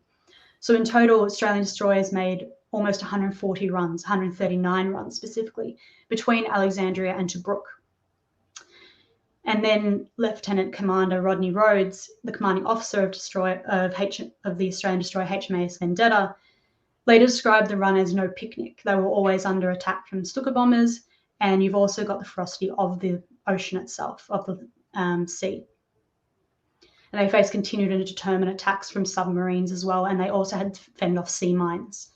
So the official historian of the RAN in the Second World War, the Australian historian, he actually noted that the run was, quote, a wearing routine, unquote, and they rarely got sleep. You just stayed awake the whole time, and they never got rest usually either. And I think the naval convoys to Tobruk have rather been lost from the Tobruk narrative, which is always sort of sandbagged foxholes and deserts and men in greatcoats in the night and in the shorts in the day, fending off the attacks from the ground. But that's the Tobruk conventional narrative we all have from the movies and shaving in the foxholes. But this Navy element is integral to it, and it's almost like a mini but no less important version of Atlantic convoys going at the same time. Tobruk can only survive like Britain can only survive with the supplies coming in, and that naval element is being lost because, as we always say, there is so much happening around the world in this period that focus can't be on everywhere at the same time. And with Atlantic convoys, Mediterranean actions, North Africa actions, the Japanese aggression starting to kind of become, it hasn't started yet, but it's building in the Pacific, so much going on. And I think it's important to highlight what the Royal Australian Navy and the Royal Navy are doing at this point. Incredibly important. And that's the thing I find, not just the naval side, but just the logistics side of war is just often, it's that kind of back end that people forget, and it's easy to forget it because it is so hidden behind it, but it is what runs any war. I mean, in the Mediterranean campaign, logistics is front and foremost. It's all about oil. It's all about supply. It's all about who has which port. It's all about resupplying the armies. We focus on the great land battles and so on and so forth. But actually, it's all about each side trying to get their supplies to their army to keep them in the fight there. And as we've talked about before, Rommel is not perhaps as masterful of logistics as perhaps the British are at this point. And yeah, logistics is absolutely it defines and dominates the Mediterranean campaign. I think. Yeah, exactly. And this photo here, you can see the trials and tribulations of this work that they did. So you can see HMAS Waterhen, and it was on the 28th of June. It left Alexandria, and on the way en route to Brook, it was sunk. So 160 ratings and officers on board, and only 24 survived. Wow. Yeah. The rest, all officers went down with their ship. If we change side, we've now got one of probably the most hidden campaigns of Australia's campaigns in the Mediterranean, and the least well known, also the least written about. There's probably a grand sum of 3 books that have been written about this campaign, again to the chagrin of the men who served there. But this kind of came out of the idea that from Greece and Crete, Germany would use Crete as a springboard to get into the Near East and the Middle East. Now, an Axis threat to Syria and Lebanon, which were both then French mandates. So after the fall of France, they'd come under the control of Vichy France. They'd aligned with the Vichy government. Now, they remained a concern for the Australian government specifically as well, particularly in the wake, as I said, of Greece and Crete. So in a cable that Prime Minister Menzies sent on the 24th of May, while the evacuation of Crete was underway, he wrote a cable to Stanley Bruce, the Australian High Commissioner, and he said that the new threat developing there could not be taken too seriously. He thought that if the Germans established themselves in Lebanon and Syria, that it would be, quote, difficult to see how we could prevent them getting control of north of Iraq and Iran, and therefore the oil reserves there. And also, once Operation Barbarossa begins and the invasion of the USSR begins, or Soviet Union, the supply line that goes through that Persian corridor and up into Russia. So having had little success in pressing this position with British officials, and as I said, they didn't always succeed in getting their point across, Bruce appealed to Menzies, requesting him to take up his concerns personally with Churchill, because he did personally correspond with them as a head of state, as much as you can be head of state in Australia as Prime Minister. Now, accordingly, Menzies questioned Churchill about it, and he wanted to actually advocate for an attempt to occupy Syria. So Menzies was trying to push strategy and push it in Australia's favour and say, we want to invade Syria and Lebanon because these are our reasons. It's important for us to have this trade and this security here.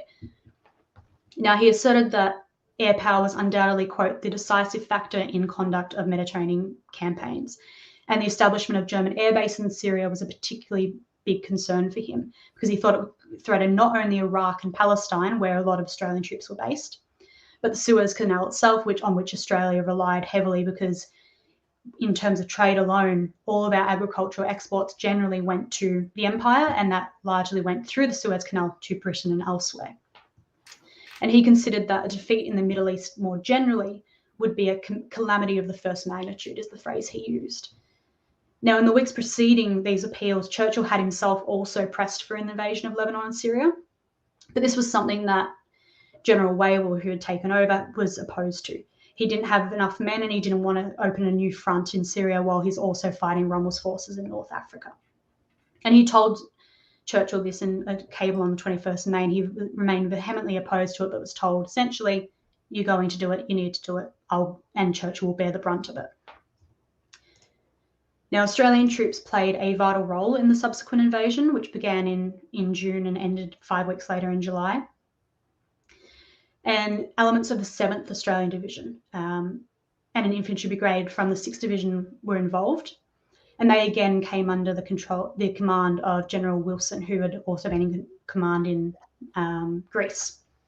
Now, Wilson envisioned a 3-pronged attack, and the 21st Brigade was tasked with making a coastal advance up the coast into Lebanon to capture Beirut, and the 25th Brigade would move inland, with their objectives being the mountain forts of Merjanoon and Cayenne, and the rail hub at Rayak as well.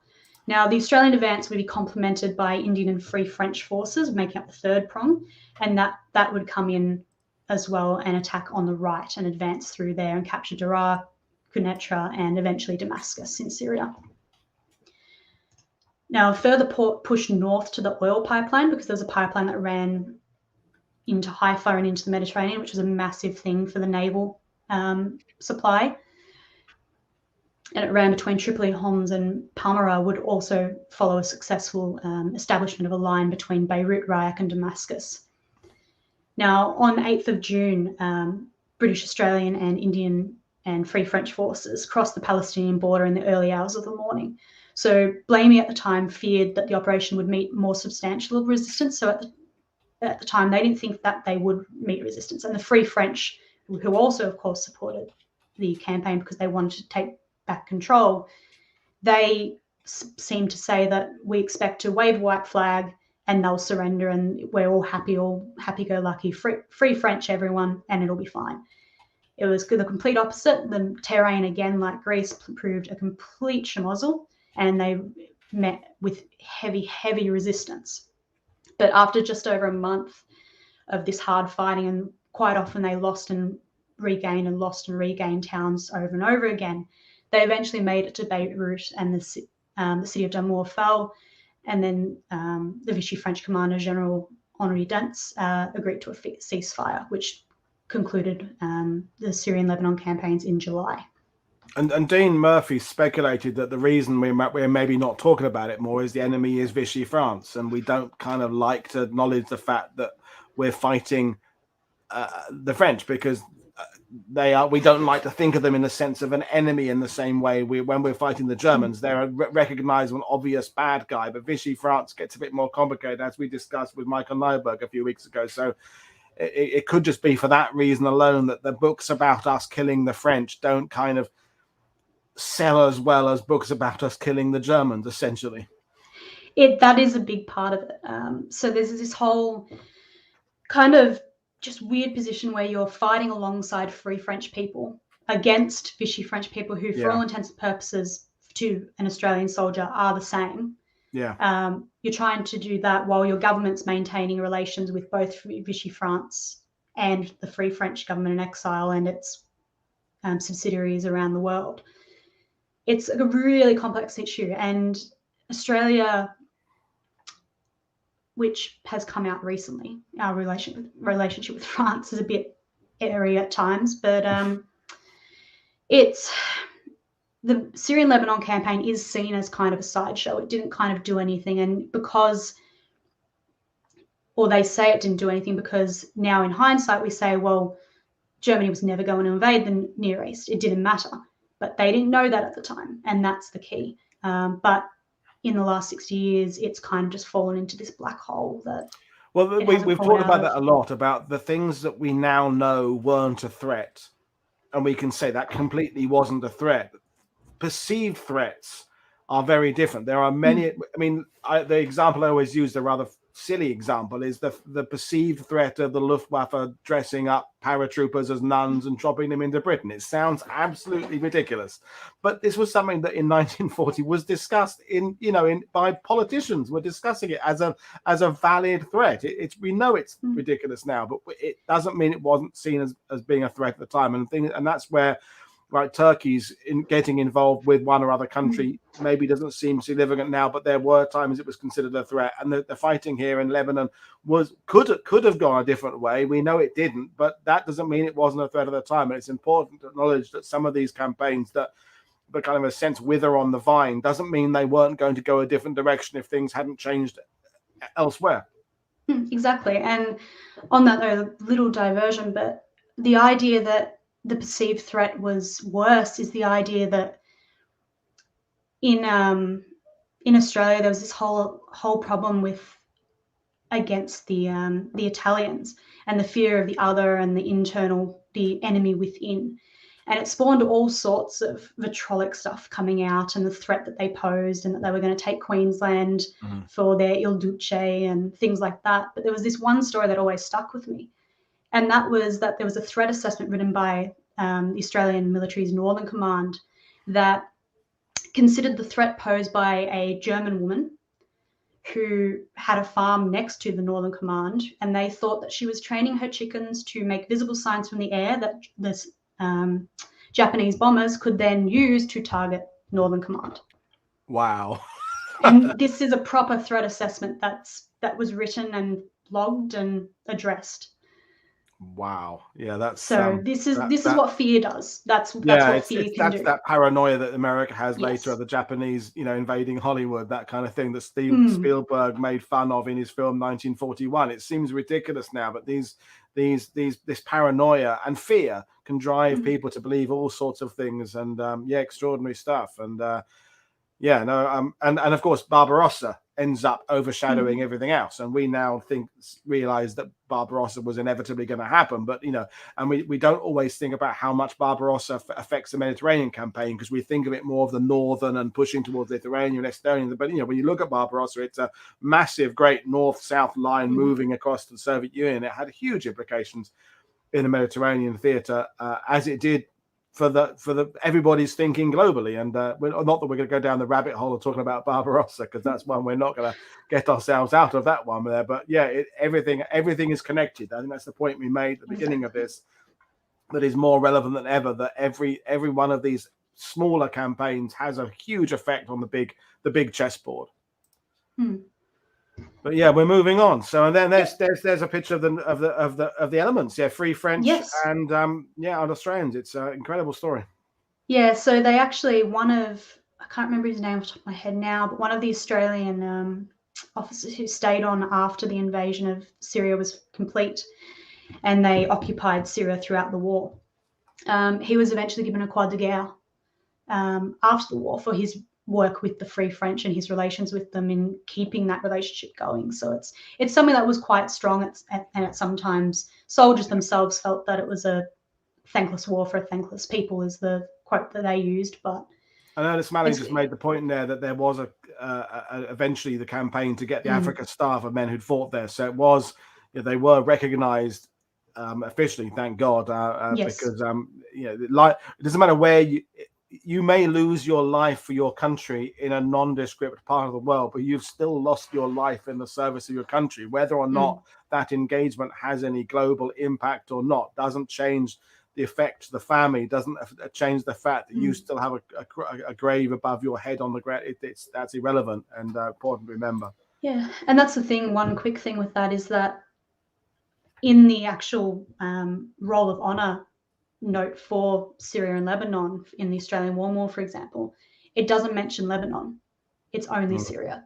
So there's this kind of, for some reason, there's this kind of like push aside of the fact that Lebanon was involved as well. So it's an interesting, weird sort of thing. Yeah. And meanwhile, back to Tobruk. Yes, back to Tobruk. So where are we? So with the campaign in Syria and Lebanon over, the enduring siege of Tobruk came back to the forefront. So it became a focal point for the Australian government, and it was a real thorn in the side of Blamey as well. So he was really, really peeved at the British government for just leaving Australian troops there, or what he felt was just leaving them there to stay. And by mid-July, Australian troops in Tobruk had been in action since March and besieged for over 2 months. They hadn't been relieved, and that was all the while repulsing successive German and Italian attempts to take the port city. Now, as a result, there'd been a definite decline in their health alone, according to Blamey, and he began to push really heavily for their relief. Now, in the intervening period, General Sir Claude Auchinleck had taken over from Wavell as Commander-in-Chief of Middle East in July, and he noted that relieving all Australian troops would be possible, but he didn't want to tell the Australian government that specifically because he didn't want to pull them out too soon. He didn't want to have to move people around, and because if he moved them out somehow, he had to put someone else back in. Yeah. Now, eventually, in August, the Australian troops were relieved, and they were relieved by Polish troops, but no further troops were relieved, and that was just the 18th Brigade. So not everyone was taken out. Now, 13th Corps, meanwhile, was absorbed into the newly formed 8th Army, which is what becomes famous with Alamein later. and Auckland recognised the Middle East Command in September. Now, a few months after that relief, the pendulum of war finally began to swing back against the Axis powers. And this was because they had gone way past this logistic supply line, and you've still got the anti-shipping campaign going on as well, as Richard's mentioned. Now, at this time, 8th Army decided to launch its new counteroffensive, and that was Operation Crusader. And that began on the 18th of November 1941. Now, this was a complete success, and it continued into December when supply shortages forced Rommel to narrow his front, and he had to withdraw toward Tripoli once again. Now, on the 7th of December, Axis forces withdrew to Gazala, and then a week later to Al-Agila once again, meaning that they were again back where they had started only 8 or 9 months earlier. And you can see a couple of a British Crusader tank there. Now, yeah, lovely.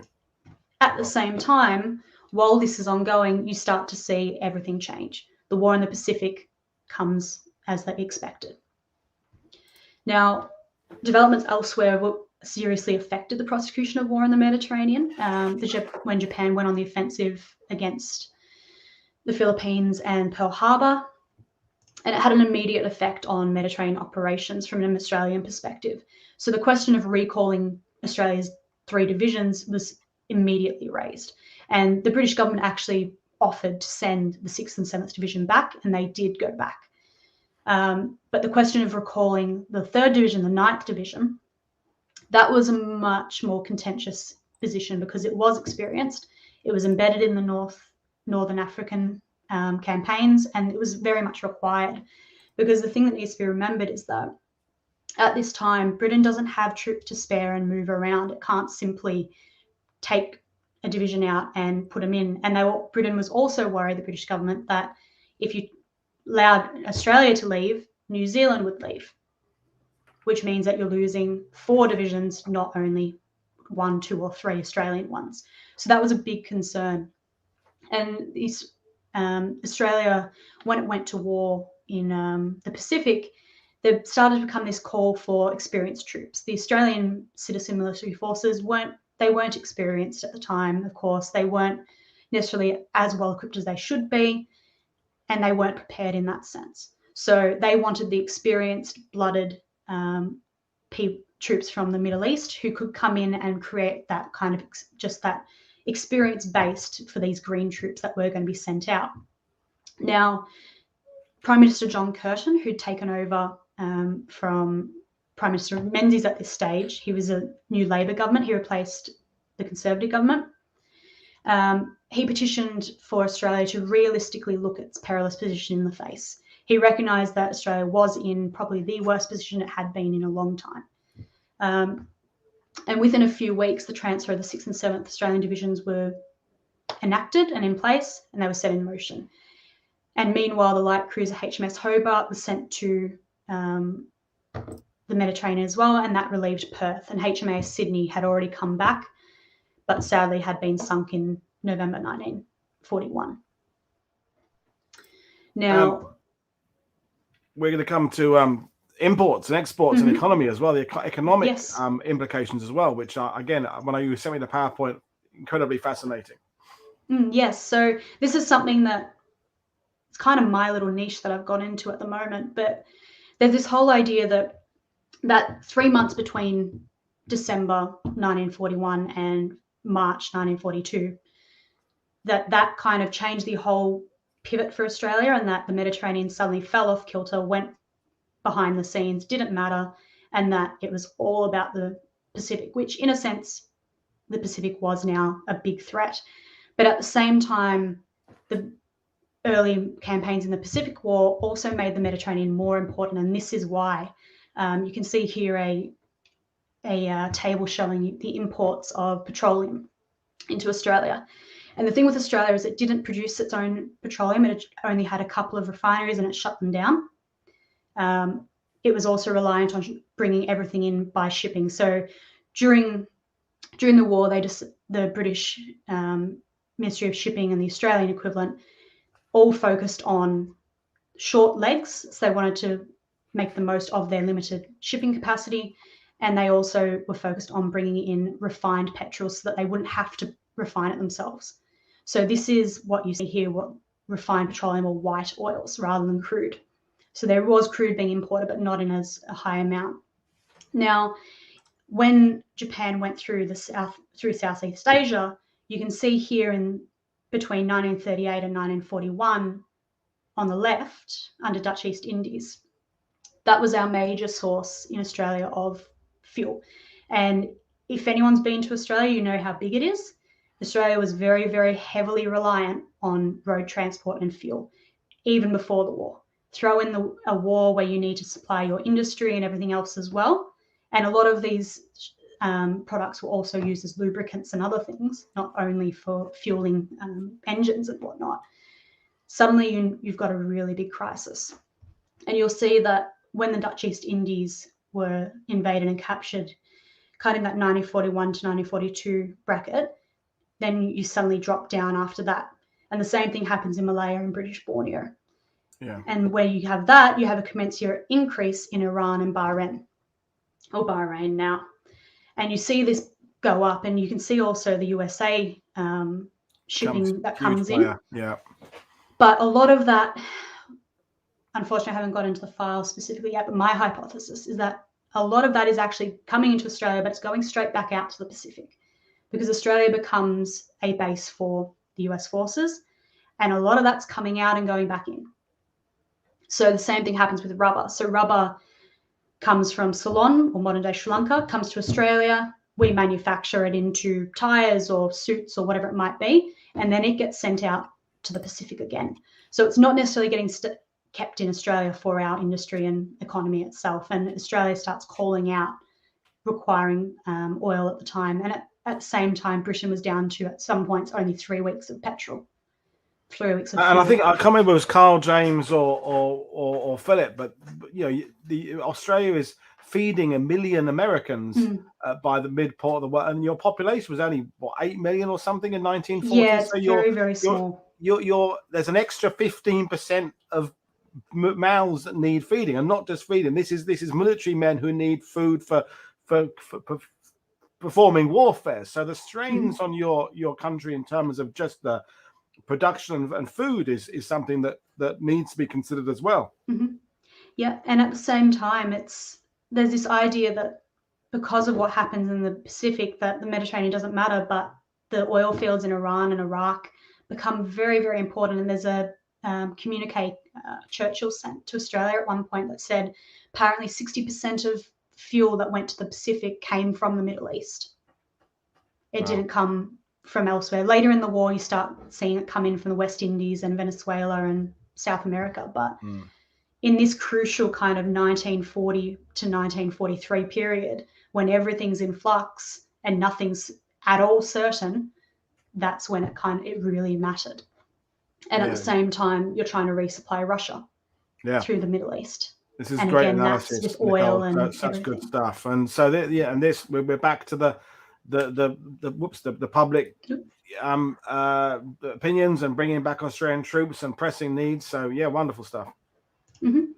So although Britain volunteered to actually return those 6th and 7th divisions, throughout the whole of 1942, you see this debate going on and on and on and on and on.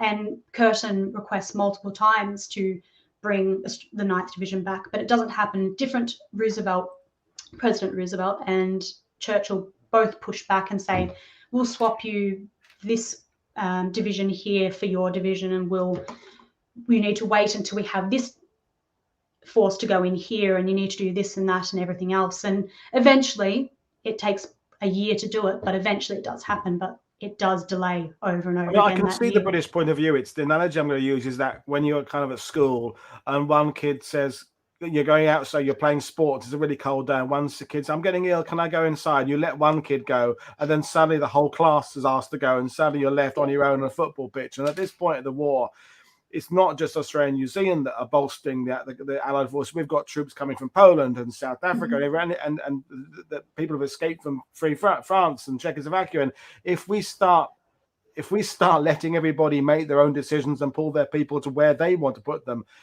the Allied combined force can unravel very quickly. So I can kind It of does. I can Yeah. see the British point of view, and I can equally see the Australian point of view. And basically, what it does is it sums up the frailty of that 1941 era, when there just isn't enough to go around. Well, of people, munitions, fuel, or anything anywhere, and even hope. There's not even enough hope to go around at this point, and how crucial that period of the war is on influencing the rest of it. Amazing stuff.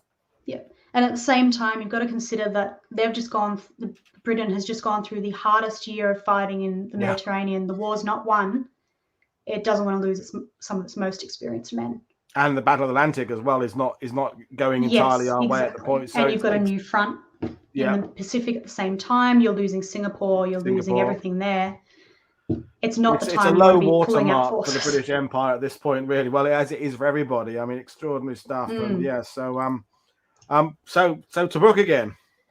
Tobruk again. It seems to be the perennial thing for Australia. It's just constant back and forth. But again, you see the campaign seesaw in North Africa, and that's the hallmark of the campaign in North Africa. Is it just constantly goes back and forth, because both sides just extend past their logistic supply and lines of communication, and you just can't keep going and going and going. Now, the Rommel's forces launched another counteroffensive, and this again drove British forces all the way back to Egypt. And part of this saw the fall of Tobruk. And this was a big thorn in the side for Australian forces, who felt they defended it for 6-7 months, and suddenly within a couple of months it's gone again. Yeah. So it was a very, very, very painful thing for them to think that they'd gone through that and then found that. And then at the same time they start getting the white feathers, and you start seeing these letters going back. Why am I getting a white feather when I'm over here barely in a trench, because the ground's so hard you can barely scratch into it. Yeah. And at the same time you're being told that you're a coward essentially for serving over there. So it's a really, really weird sort of place to be when you're in that position.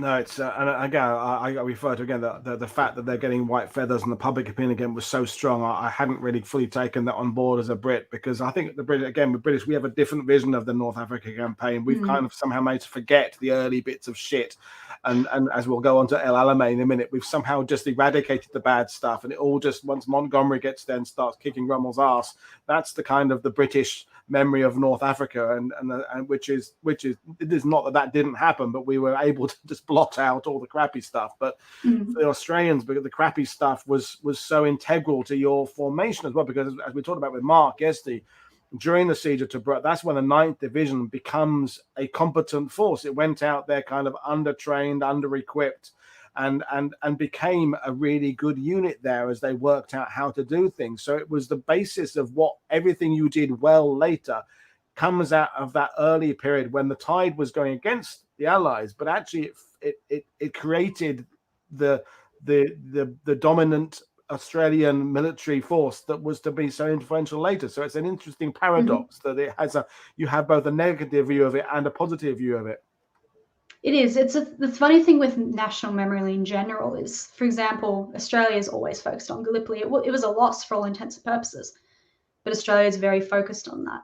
Yet at the same time, it doesn't recognise Greece and Crete to the same degree in any way. So again, that was another campaign that has only really started to be written about in depth in the last 20 years.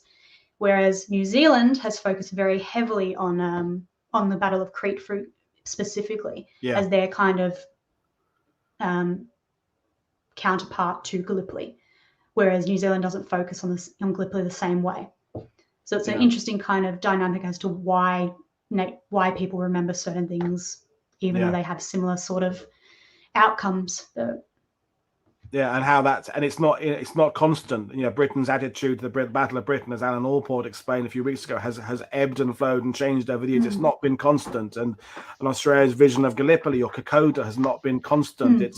There've been consistent elements to it, but it's gone in and out of how it's used in discussions? Is it used as a positive or a negative? And we meet Australians in Europe who are going to Gallipoli who don't even necessarily have much understanding of the war or the fighting, but it's a pilgrimage thing that they don't even quite know why they need to go there, but they do. And Dr. Ian Garner was talking about how young Russians feel the same thing about Stalingrad. They go there without really understanding the battle situation, but it seems to be a place you need to have to go and say you've done it, and that's that popular memory thing. We're in danger of going down another rabbit hole, which is a fantastic conversation, but we should move to El Alamein, because it's been a little bit unrelenting negativity. Yes, brilliant, but let's kick some ass. Let's have some Australian victories, I think. Yes, well, funny thing is that when people think about El Alamein, you always think about the second battle. The second one, it's we should do the one first one November. first. Yeah. Everyone forgets that when you say Second Battle of El Alamein, there's technically a third one in the middle there. Yeah. At El Halfa, but when you consider the first one, which spanned the whole of July, it was an up and down thing. For Australia, it began on a high, but it ended on a very, very big low. So between July and November, you had those two battles, and they were separated by this period of inactivity with that one blip in the middle. And that was the Battle of El Halfa. And the reason why you kind of ended up at El Alamein is because this was the final stop before Alexandria. It was about 100 kilometers west. It was in the middle of nowhere. As you can see, this is the railway siding. There was nothing there. It was middle of the desert. But what it did have was strategic positioning, because one of the things that had characterized Rommel's tactics and maneuvering was that he liked outflanking maneuvers. He liked to be able to go around and harry you. He couldn't do that here because you're bordered in the north by the Mediterranean Sea and in the south by the Qattara Depression, which you can't send tanks over, let alone walk, because it's just basically quicksand. And this span was about 60 to 80 kilometers north to south. And this is where the final stand was made. If the British Commonwealth forces didn't hold this line, the next stop was Alexandria. You have to evacuate naval forces and then on to Cairo and Suez. So this is the final end game for them. Now, the first battle spanned the entirety of July, and it was bookended, as I said, by both great success and tragic loss for the Australian troops and the 8th Army in general. Now, the 9th Division had been in Palestine from after Syria and Lebanon, recuperating, and it had then moved down to the front after being requested. And they were asked to go under disguise. They weren't supposed to be distinguishable, but everyone knew who they were because of their slash hats. Now, when the 9th Division first arrived, they arrived on the 5th of July, and they promptly took up position in the northern sector, and this is where they stayed, in what was called the El Alamein box. Now, they were supported by Australian, British, and South African artillery, and they had air support from the Desert Air Force, which included RAF pilots as well. And the 26th Brigade attacked Italian positions within only days of arriving on the 8th of July. Now, this assault, which targeted Tel El Isa, was a resounding success and created a salient in the front lines. So if you swap to the next slide, I think. Yeah. This was a resounding success, and the Australian troops held all bar one of their objectives. And they captured the Signals Intercept Company 621, which was a German intercept company, which was a massive intelligence coup, because they were able to use their technology to start listening to each other. Now, it denied Rommel that intelligence gathered as well. So when the fighting stopped 7 days later, an estimated 200 German and Italian troops had actually died, and some of them were bayoneted in there while sleeping. That's how caught unawares they were, with another 3,700 becoming prisoners of war. Now, this picture here, this is the end of those operations for Australia, and you can see the desolation, and that's exactly how they felt. So while Australian troops began with their great success, it ended with this devastating defeat at Ruin Ridge or Matera Ridge. Now, the series of failures in between, they tried multiple times to take this ridge, because as you can see, a very flat terrain, even the smallest hill, which may not look like a hill generally, gives a massive advantage over the whole battlefield. Now, they tried to capture it multiple times and failed. And on the final attack, they tried on the 27th of July, and the 2nd 2nd 28th Battalion was involved in this. But unfortunately, because they tried multiple times already, the German Italians knew they were coming, they expected them, and they were prepared. So they lacked the element of surprise, and they also went in on a bright moonlit night. So they were very, very visible. Now, under heavy fire, the battalion encountered a newly laid minefield that they didn't expect. The men pushed on, but they actually managed to make it through to their objective. But then they left their sappers behind to clear a path for the reinforcements. But once the gap was cleared, one of the ammunition trucks was passing through and was taken out by an artillery strike and just lit up like a bonfire, which made it very easy for the German gunners to then target the troops. And one person in the event described it as a giant beacon just lighting up their position. Now, with the destroyed ammunition truck blocking the path, no one could actually now get through the minefield. So you had the battalion stuck on their objective, unable to be supported, and they also lost communications. So the brigade headquarters kept getting little intermittent things saying, we're in trouble, we need help, till eventually it stopped and they didn't know what was happening, and they just said, we've got to give in. And by 10 a.m. the next morning, they were all gone. They were either killed, captured, or wounded because they were overrun, and they weren't seen again. So you can see in this photo here, you can see them searching for anyone they could find after that. So in that one night, Australia lost a whole battalion, essentially. Wow. And among the units involved in the assault, 10 officers died, 22 were wounded, and another 25 listed as missing. In the ranks, 109 were killed, 490 wounded, and 672 listed as missing from the other ranks, because you also had British forces that also were involved there. And one of the brigade major at the time said that they were virtually annihilated. So they lost roughly 500 men just from that one battalion, which was a massive, massive loss for Australia alone. Wow. But it does move through to the third and final battle, and we will be bringing this quite close to a conclusion soon. It's been, I just want to commend you for 2 hours of brilliant, amazing live detail. It's extraordinary. And folks, I want to remind you, this is all, we're giving this to you free. Do please consider becoming a patron. Do consider supporting not only my channel, but following the great historians we have on Twitter, because this is amazing detail we're bringing you here. And I'm so proud to be part of this. It's amazing. So yeah, but let's get to the victory. Yes. So finally, after a year of hard fought action and losses and ups and downs, you finally get this victory. And for those in between the July and what is end of October, both sides were exhausted. They needed to regroup, they needed to refresh, Australia needed to completely rebuild a battalion. You had to just prepare for what would be the final battle, what they saw as being the final battle. So between the first and second, now Auchinleck was removed and he was replaced with Montgomery, who then was able to take credit for the great victory in November. Now, after almost 2 months of preparation, having received extensive reinforcements, supplies, tanks, etc., Montgomery's army was ready to begin its offensive by the end of October. And on the 23rd of October, the Second Battle of Alamein began. For those 10 days after that, the opposing forces fought ferociously, with air support from the Desert Air Force supporting them all the way. And this again included RAF pilots and aircrew. Now, the offensive was broken into 2 successive operations. You had the first, Operation Lightfoot, and that began on the 23rd of October. And the idea of this was that it would follow a heavy artillery barrage. Montgomery's infantry advanced against the German positions after that. Now, the aim was for the infantry to break through the Axis defences, and then the armour would come in the successive operation, Operation Supercharge, and that would then force and break through and rout the troops. So for the first next week, the primary offensive was based in the northern sector, and this is where Australian troops were, and they bore the brunt of this fight in the beginning.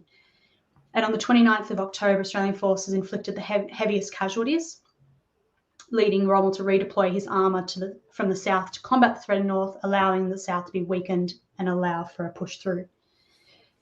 Now, the 9th Division succeeded in drawing the bulk of the force north, and it destroyed as much of the enemy force as possible in doing so. And in that way, it precipitated the execution of this subsequent operation. Now, the second part of the operation, Operation Supercharge, aimed to break through, as I said. And while Australian troops weathered the storm in the north, Montgomery had been preparing the reserve force in the south for this breakout. On the 2nd of November, these forces moved forward. They struck a decisive blow against German positions in the south, and by the end of 4th of November, 2 days later, they created a 19-kilometre hole breach in the German line, and they threatened to encircle Axis troops in the north. Now, they outnumbered and increasingly overwhelmed Rommel's forces, and he stated that he had to save what there was to be saved, and accordingly gave orders to retreat that evening. Now, the 8th Army had finally achieved that elusive, decisive victory that it had been seeking, and it was in this kind of end game, and perhaps that contributed to it. This was the final stand. This was their final opportunity to stop them before they got to Egypt, and the house of cards fell. But it didn't come without costs. So of the 13,560 casualties sustained by the Allies, 22% were Australian. So almost 2,700 men, including 620 dead. And in total, between July and November, Australian losses amounted to almost 6,000. And Alamein became the last Mediterranean battle for Australian land forces, for the Australian divisions to be involved. And again, from a British point of view, I think we have unfortunately squeezed you out of much of the conventional narrative about Alamein, and it's all come down to the Highland Division, the bagpipes and the minefields and that element there. And Monty, of course, Monty becomes the architect of the victory in terms of the popular narrative, and it's about time that the Australian role was put firmly back in as not being in any way secondary or subsidiary, is integral and key to this. And again, also just because of the longevity of this campaign, it needed to come in terms of closure, just for some of these units that have been there for so long, to just finally feel that all the effort of the siege of Tobruk had all been worthwhile in the end, because you do get that defeat. Of course, there's Operation Torch to come on to completely conclude the campaign, but yeah, it must have been a huge relief off the shoulders of some of those 9th Division guys and others who've been there for so long. Certainly. And you see immediately, essentially while the battle is raging, and in the lead up to it, Australia again requests the withdrawal of the 9th Division. And you can't move them while you're preparing to use them as your main force. So they stayed there, and then as soon as the battle was over, they were approved to leave. And within weeks, by the next year they'd left, they moved. You can see them in their inspection parade before their departure in Gaza, in Palestine. And with Japan holding the perimeter north of Australia, Australia had every reason to want them back. Yeah. And Vernon Sturdy, one of Australia's senior military officers at the time, he really, really advocated, saying they're our most experienced, we need them. Now, again, Churchill and Roosevelt said, look, we want them because they are their most experienced. They want them for the future operations. They've still got to chase Rommel's forces across North Africa. But Australia held firm this time, because at the same time that you're considering Japan, you also need to think about the fact that Australia has to sustain and reinforce these troops. And it can't keep doing that. It can't do that while it's also trying to do the same in the Pacific. And you've also got the fact that you mentioned morale previously. When you've had 2 divisions return to Australia already, they've had a chance to have their welcome home parade, have leave before they go to the Pacific potentially. There's this morale and kind of psychological problems issue that is raised by Blamey and other people within the military hierarchy, saying we can't leave them there.